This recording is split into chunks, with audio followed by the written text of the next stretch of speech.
오늘 하나님께서 우리에게 주신 말씀은 마가복음 7장 24절부터 30절까지 말씀입니다.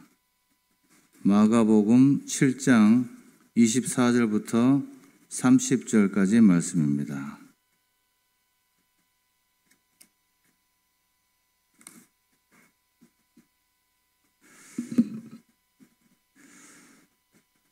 저 한 절씩 교독하겠습니다.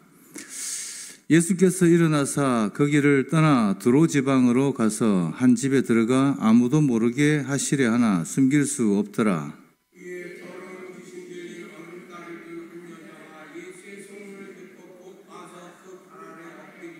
그 여자는 헬라인이요 수로보니게 족속이라. 자기 딸에게서 귀신 쫓아내 주시기를 간구하거늘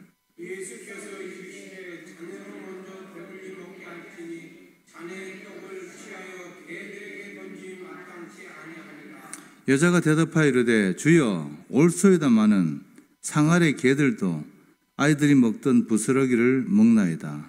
예수께서 이르시되 이 말을 하였으니 돌아가라 귀신이 내 딸에게서 나가느니라 하시매 함께 읽습니다. 여자가 집에 돌아가 본즉 아이가 침상에 누웠고 귀신이 나갔더라. 아멘. 할렐루야. 오늘 수요일에 함께 하시는 모든 분들에게 하나님의 넘치는 은혜와 평강이 늘 함께 하시기를 주님의 이름으로 축복합니다. 옆 사람과 인사하겠습니다. 오늘은 장거리 인사를 하셔야 되겠네요. 옆 사람과 인사하겠습니다. 주님의 이름으로 축복합니다. 주님의 이름으로 축복합니다. 오늘 본문은 예수님께서 이 이방 지역인 두로에서 행하신 치유 사역의 이야기입니다. 이 사건은 오늘 본문에만 국한해서 보기보다는 앞의 내용과 연결해서 봐야 그 의미를 더 잘 알 수 있습니다. 우리 본문 앞에 어떤 내용이 나옵니까? 6장 53절부터 보시면 예수님께서 게네사렛이라고 하는 동네에 머무실 때 바리새인들과 서기관들이 찾아와서 마침 예수님의 제자들이 손을 안 씻고 떡을 먹는 그 모습을 보고 질문합니다. 왜 장로들의 전통을 지키지 않고 당신의 제자들은 부정한 손으로, 더러운 손으로 떡을 먹습니까? 따집니다. 예수님이 이에 대답하십니다. 7장 15절과 16절을 보시면 무엇이든지 밖에서 사람에게로 들어가는 것은 능히 사람을 더럽게 하지 못하되 사람 안에서 나오는 것이 사람을 더럽게 하느니라. 또 21절부터 23절까지를 보시면 속에서 곧 사람의 마음에서 나오는 것은 악한 생각 곧 음란과 도둑질과 살인과 간음과 탐욕과 악독과 속임과 음탕과 질투와 비방과 교만과 우매함이니 이 모든 악한 것이 다 속에서 나와서 사람을 더럽게 하느니라. 다시 말하면 어떻게 먹느냐, 손을 씻고 먹느냐, 씻지 않고 먹느냐, 이런 게 중요한 것이 아니라 그 음식을 먹고 어떤 마음으로 살아가느냐가 중요하다는 그런 말씀 아니겠습니까? 마음에서 모든 부정한 것이 나온다는 말씀입니다. 자, 이 말씀을 하시는 이유는 그 당시 바리새인들이, 지금 따지고 묻고 있는 이 바리새인들이 자신은 하나님의 선택받은 백성이라고 자부하면서, 그리고 경건을 자랑하면서 정작 하나님의 계명은 교묘하게 지키지 않으려고 꼼수를 쓰는 그러한 교만한 자들이었기 때문입니다. 그것을 책망하시기 위해서 이 말씀을 하시는 겁니다. 자, 그리고 오늘 본문에서는 그들과 정반대되는 한 사람이 등장합니다. 하나님의 택함을 받지도 못한 이방인이요, 그 중에서도 딸이 귀신 들려서 사경을 헤매고 있어서 삶이 피폐해진, 그야말로 아무것도 내세울 것 없는 한 여인의 이야기입니다. 그럼에도 불구하고 이 여인이 얼마나 겸손과 간절한 마음으로 예수 그리스도를 만나러 왔는지, 그리고 그 결과가 어떤 은혜를 얻게 되는지 이 이야기를 통해서 앞에 바리새인들과 대비를 하고 있는 것입니다. 본문 24절을 보시면 바리새인들과의 논쟁을 마치시고 게네사렛을 떠나서 드로지방으로 가셨다고 합니다. 거기서 한 집에 들어가셨을 때 어떻게 알았는지 사람들이 또 몰려왔습니다. 예수님의 소문을 듣고 말입니다. 그중 한 사람이 바로 오늘 본문에 등장하는 수로보니게 여인입니다. 우리 25절에 보면 그 여인은 어린 딸이 더러운 귀신이 들렸는데 예수 그리스도를 만나면 귀신도 쫓아내고 병도 고친다는 그 소문을 듣고 만사가 제쳐놓고 온 것입니다. 본문에는 없지만 아마도 이 딸의 치유를 위해서 안 해본 일이 없을 것입니다. 온갖 용하다는 데는 다가왔을 것입니다. 그러다가 예수 그리스도께서 오신다는 소식을 듣고 찾아옵니다. 얼마나 간절했던지 오자마자 예수님 발 앞에 와서 달려와서 엎드립니다. 제발 우리 딸 좀 고쳐주십시오. 제발 부탁입니다. 자존심이고 뭐고 다 내려놓고 오직 딸의 치유만을 위해서 주님 앞에 엎드린 것입니다. 그렇습니다. 이것이 부모의 마음 아니겠습니까? 자식을 위해서라면 뭐든지 다 하겠다는 마음, 특별히 아픈 자식을 고칠 수만 있다면 물불을 가리지 않겠다고 하는 것이 자식 가진 부모의 마음일 것입니다. 자, 26절을 보면 이 여인을 이렇게 소개하고 있습니다. 그 여자는 헬라인이요 수로보니게 족속이라. 먼저 헬라인이라고 했는데 같은 내용이 마태복음 15장에도 나옵니다. 그런데 거기에는 이 여인을 헬라인이 아니라 가나안 여자라고 합니다. 같은 사건인데 왜 다를까요? 둘 중에 뭐가 틀린 걸까요? 사실 이것은 당시 유대인들이 이방인들을 하는 표현의 차이일 뿐입니다. 유대인들은 자기들을 제외한 모든 이방인들을 헬라권 문화 안에 그 당시에 있었다고 해서 통상 모든 이방인들을 헬라인이라고 표현했기 때문입니다. 여기서 또 수로보니게라고 하는 말이 나오는데요. 이 수로와 보니게라고 하는 두 단어의 합성어입니다. 수로는 여러분 수리아를 말합니다. 수리아 나라 아시죠? 그리고 보니게는 페니키아입니다. 페니키아는 이스라엘 위쪽에 레바논과 시리아까지 그 해변가 지방 일대를 말하는 그런 이야기입니다. 그 당시 이스라엘이 아주 싫어했고 경멸했던 두로와 시돈이 있는 바로 그 이방 지역인 것입니다. 자, 그러니까 헬라인이요 수로보니게 족속이라고 하는 이 말은 수리아의 페니키아 출신이라는 말로 이방인 중에서도 아주 경멸하고 낮게 보던 지역 출신이니 여자라는 뜻입니다. 지금 그 지역의 여인이 예수님 앞에 엎드려서 딸의 치유를 위해서 간청하고 있는 것입니다. 자, 소문에 그 인자하시다고 그리고 사랑이 많으시다고 하는 예수님을 드디어 만났으니 이제 딸이 나음을 받고 그간의 서러움을 위로받을 수 있을 것입니다. 아마 이런 기대를 갖고 찾아왔을 것입니다. 자, 그러나 생각하지도 못한 난관에 부딪힙니다. 우리 본문 27절을 봅니다. 27절을 함께 읽겠습니다. 시작. 예수께서 이르시되 자녀로 먼저 배불리 먹게 할지니 자녀의 떡을 취하여 개들에게 던짐이 마땅치 아니하니라. 예수님께서 치료를 거절하십니다. 그것도 모욕적인 거절입니다. 자녀의 떡을 취하여 개들에게 던짐이 마땅치 아니하니라. 자, 이 문맥에 따르면 그 여인은 개가 됩니다. 사람한테 개라고 한 것입니다. 물론 여기서 개로 번역된 헬라 단어는 퀴나리온이라고 하는 단어인데 이것은 큰 개가 아니라 작은 개, 강아지를 말하는 것입니다. 그렇습니다. 강아지입니다. 그런데 여러분, 강아지면 좀 나아지나요? 위로가 좀 됩니까? 강아지는 개가 아닙니까? 크나 작으나 개는 개인 것이지요. 사람을 개로 표현한 것입니다. 왜 그러셨을까요? 평소에 자비로우시던 예수님의 모습과 비교할 때 이러한 모습은 우리로 하여금 당황하게 만듭니다. 유대인들을 목 잡는 양들처럼 불쌍하게 여기신 예수님이 이 여인에게 이렇게 차갑게 대하신 이유가 뭘까요? 자, 첫째, 이것은 시험입니다. 예수님이 여자의 믿음을 시험하신 겁니다.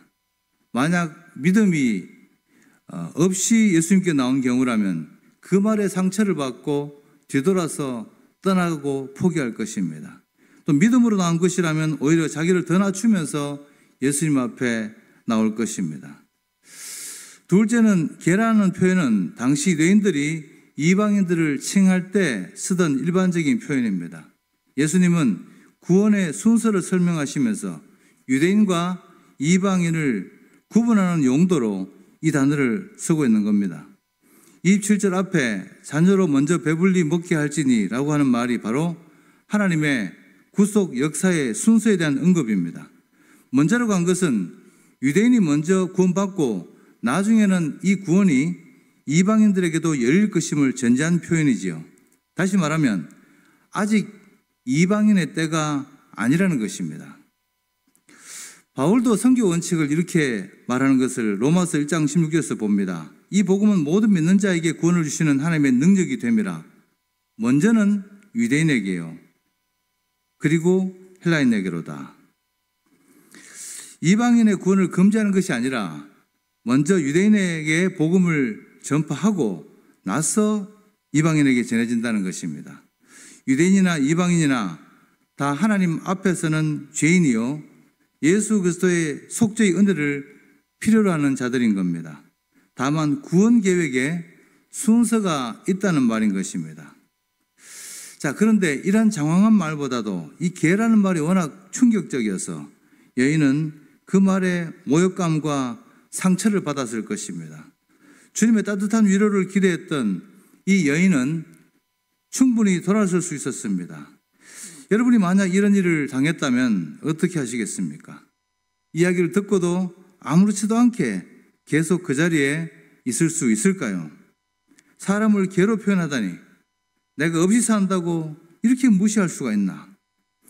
성질 급한 사람이라면 이판사판이다 하면서 멱살을 잡을 수도 있었을 것입니다. 그런데 이 여인이 이 시험을 어떻게 통과하는지 한번 보십시오. 본문 28절입니다. 28절을 함께 읽습니다. 시작.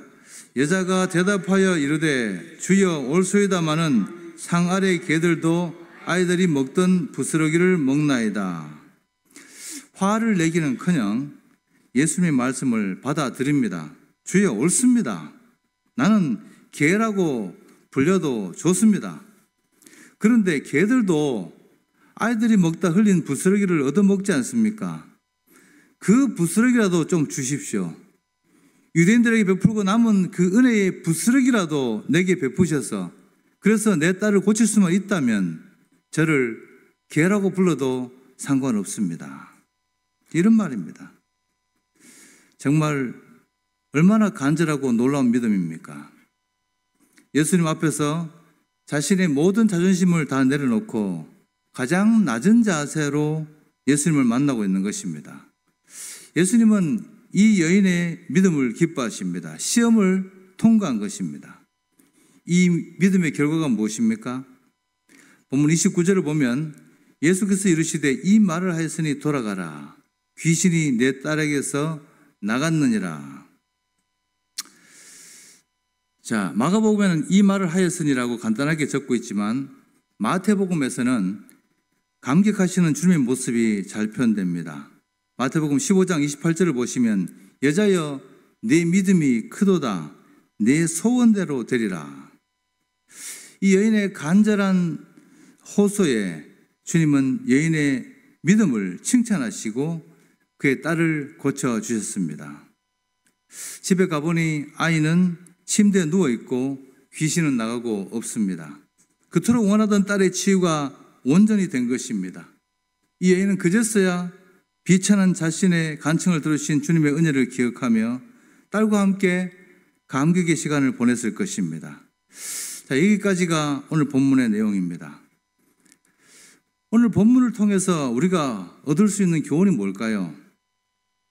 저는 대략 세 가지로 요약을 해봤습니다. 첫째, 하나님께서 역사하시는 믿음은 겸손한 믿음이라는 것입니다.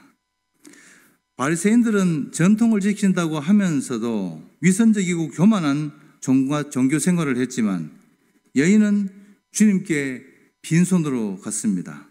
자신의 의를 자랑할 것이 아무것도 없어서 그저 예수님 발 앞에 엎드려서 자기 딸을 낳게 해달라고 간청했을 뿐입니다. 그것밖에 할 수 있는 것이 없었습니다.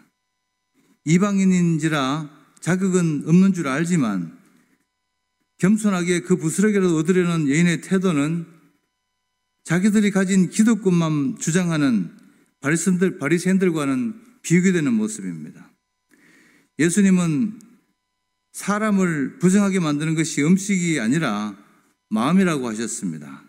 이처럼 출신이나 배경이 그 사람을 부정하게 할 수 없으며 누구든지 주님의 말씀을 깨닫고 돌이켜 주님을 믿으면 구원받고 하나님의 은혜를 경험하게 되는 것입니다.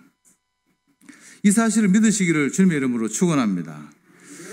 본문의 여인은 자신이 주님의 은총을 받기에 합당하지 않은 자로 인정하면서도 주님 앞에 어떠한 자존심도 내세우지 않았습니다. 겸손이란 하나님 앞에서 자신의 부족함과 무가치함과 한계를 인정하는 것입니다. 그것이 겸손입니다. 주님은 겸손한 믿음을 가진 이 여인이 간절히 바랬던 그 간청을 들어주셨습니다. 자, 둘째 우리가 얻을 수 있는 교훈은 하나님께서 역사하시는 믿음은 인내하는 믿음이라는 것입니다. 예수님은 사역의 우선순위가 유대인이라고 하시면서 여인의 요청을 거부하셨습니다. 더구나 여인을 개로 비유한 것은 여인을 분노하기에 만들기에 충분했던 겁니다. 그런데 주님은 주님의 이런 거부에도 불구하고 이 여인은 물러서지 않습니다. 실망하거나 예수님을 원망하지 않고 여전히 주님께 매달립니다. 자신을 강아지로 비유하는 예수님의 말씀을 들으면서 분개하기보다는 도리어 자신의 부족함과 무가치함을 인정하며 더러운 귀신에 사로잡힌 자기 딸을 구원하여 달라고 간청하고 있는 겁니다. 그 결과로 딸이 나음을 받습니다. 그 인내가 딸을 낳게 한 것입니다. 여러분, 우리의 기도가 즉시 응답되지 않을 때가 많습니다. 때로는 오래 기도해도 응답되지 않는 기도가 너무도 많습니다. 그때 여러분은 어떻게 하시겠습니까? 기도해도 안 되니까 포기해야겠습니까? 자존심 상해서 안 하시겠습니까? 기도 말고 세상적인 방법을 찾아봐야 할까요? 여러분, 이럴 때가 바로 믿음의 위기가 닥칠 때입니다. 응답되지 않는다고 낙심하거나 포기해서는 안 되는 것입니다. 주님께서 우리의 기도를 듣지 않으시거나 침묵하신다고 여겨지는 상황 속에서도 이 여인처럼 믿음의 인내를 가지고 주님의 응답을 기다려야 하는 것입니다. 왜냐하면 그런 시험을 통하여 우리의 믿음이 한 차원 업그레이드 되기 때문입니다. 그 인내 끝에 하나님의 놀라운 응답이 기다리고 있기 때문인 것입니다. 자, 세 번째로 하나님께서 역사하시는 믿음은 바로 간절한 믿음입니다. 스로보니게 여인의 소원은 사랑하는 딸이 치유받는 것이었습니다. 흉악한 귀신에게서 자유케 되는 것이었습니다. 여인은 자기 딸을 위하여 어떤 희생이나 수모도 당하고 또 체면도 버릴 각오가 되어 있었습니다. 그래서 쉽게 물러나지 않습니다. 이 여인을 둘러싼 모든 것이 다 절망적인 상황입니다. 그런데 이 여인은 불가능한 상황에 도전합니다. 그녀는 이방 여인이었지만 예수 그리스도를 주로 고백하며 절합니다. 그리고 주님의 거절에도 불구하고 결코 포기하지 않습니다. 얼마나 간절했으면 이런 상황에서도 그는 결코 포기하지 않은 것입니다. 여인은 부스러기만으로도 좋다는 간절한 믿음으로 주님께 매달렸더니 주님은 여인의 믿음을 기뻐하셨습니다. 그리고 여인에게 부스러기를 주신 것이 아니라 부스러기를 원했는데 부스러기를 주신 것이 아니라 딸의 완치라고 하는 완전한 은혜로 갚아주신 것입니다. 하나님의 역사는 은혜를 갈망하는 자의 것입니다. 우리 모두가 은혜를 갈망하는 자가 되어서 간절하고도 끈질긴 기도로 우리의 모든 기도 제목이 응답받을 수 있기를 주님의 이름으로 축원합니다. 말씀을 마무리하겠습니다. 오늘 우리는 본문을 통해서 어떤 믿음이 하나님의 보좌를 움직이는 믿음인지를 살펴보았습니다. 수로보니게 여인을 통해서 보여준 믿음의 모델은 우리가 어떻게 신앙생활을 하고 어떻게 하나님을 만나야 하며 어떻게 하나님 앞에 나가야 하는지를 잘 보여주고 있습니다. 절박한 상황 속에서도 겸손하고 확고한 믿음으로 예수님께 간청한 이 여인은 이스라엘에 대한 심판과 구원이 아직 다 끝나지 않았고 이방인들에게도 열릴 구원의 때가 아직 오지도 않았음에도 불구하고 하나님의 은혜를 경험할 수 있었습니다. 은혜의 부스러기라도 달라고 간절한 마음으로 주님 앞에 나아간 그 믿음이 모든 것을 극복하고 때까지도 극복하고 다 넘어선 것입니다. 날마다 정결례를 행하는 유대인이요 남자요 백성의 지도자들인 바리새인들과 서기관들은 그들의 마음속에서 솟아나는 죄악으로 자신들을 더럽힐 뿐이었지만 그와는 대조적으로 이방인이요 귀신 들린 어린 딸을 둔 보잘것없는 한 여인은 오직 겸손과 인내와 간절한 믿음으로 예수님께 나옴으로 말미암아 소원대로 딸이 온전하게 되는 선물을 받은 것입니다. 하나님의 은혜를 입은 것입니다. 그것도 부스러기 은혜가 아니라 간절한 소원이 이루어지는 풍성한 은혜를 입은 것입니다. 이것이 마가가 전달하려고 하는 강조점이요 핵심입니다. 수르보니게 여인의 믿음은 바라기 힘든 가운데 바란 믿음입니다. 참기 힘든 가운데 참은 믿음인 것입니다. 하나님의 은혜를 구하려면 이와 같이 겸손과 인내와 간절한 믿음이 있어야 하는 것입니다. 우리 각자에게도 문제가 있고 기도 제목이 있을 것입니다. 그런데 혹여 자기의 부족함과 연약함, 죄책감 등으로 인해서 주님 앞에 나아가는 것을 망설이지는 않으십니까? 이게 될까? 안 될 거야 하고 포기하지는 않으십니까? 자존심 때문에 주님 앞에 엎드리지 못하지는 않습니까? 우리 모두가 이런 어려운 문제를 만날 때 낙심하고 주저할 것이 아니라 포기할 것이 아니라 그 문제를 가지고 우리의 주인 되시는 예수님께 나가야 할 것입니다. 어떻게 해요? 교만한 마음이 아니라 부스러기라도 좋사온이라는 이러한 겸손하고 갈급한 마음으로 주님께 나가야 하는 것입니다. 그럴 때에 수르보니게 여인에게 부어주신 그 하나님의 은혜가 오늘을 살아가는 우리에게도 동일하게 임하게 될 것입니다. 이 사실을 믿으시기를 주님의 이름으로 축원합니다.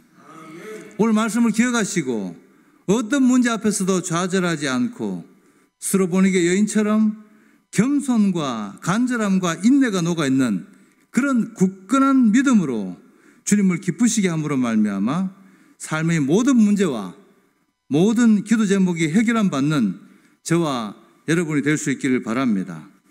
비록 때가 이르지 아니하였을지라도 은혜의 부스러기라도 간절히 바라는 우리에게 하나님은 하나님의 때를 변경해서라도 바꿔서라도 부스러기가 아니라 넘치도록 풍성한 은혜로 채워주실 것입니다.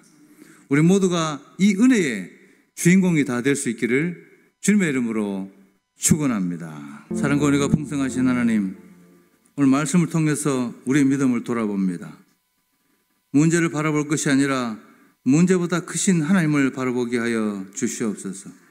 교만한 마음이 아니라 부스러기라도 좋으니 하는 겸손한 마음으로, 갈급한 마음으로, 간절한 마음으로, 인내로 주님의 은혜를 구함으로 하나님께서 예비하신 풍성한 은혜를 경험하는 우리 모두가 되게 하여 주시옵소서. 이제는 우리 주 예수 그리스도의 크신 은혜와 하나님 아버지 극진하신 사랑하심과 성령님의 교통하심이 오직 하나님을 믿고 의지하며 교만을 버리고 겸손한 믿음과 간절한 마음, 인내하는 기도로 우리 앞에 모든 문제들을 돌파해 나가기로 결단하는 이곳에 모인 모든 성도들에게 지금부터 영원토록 함께 하시기를 간절히 축원합니다. 아멘.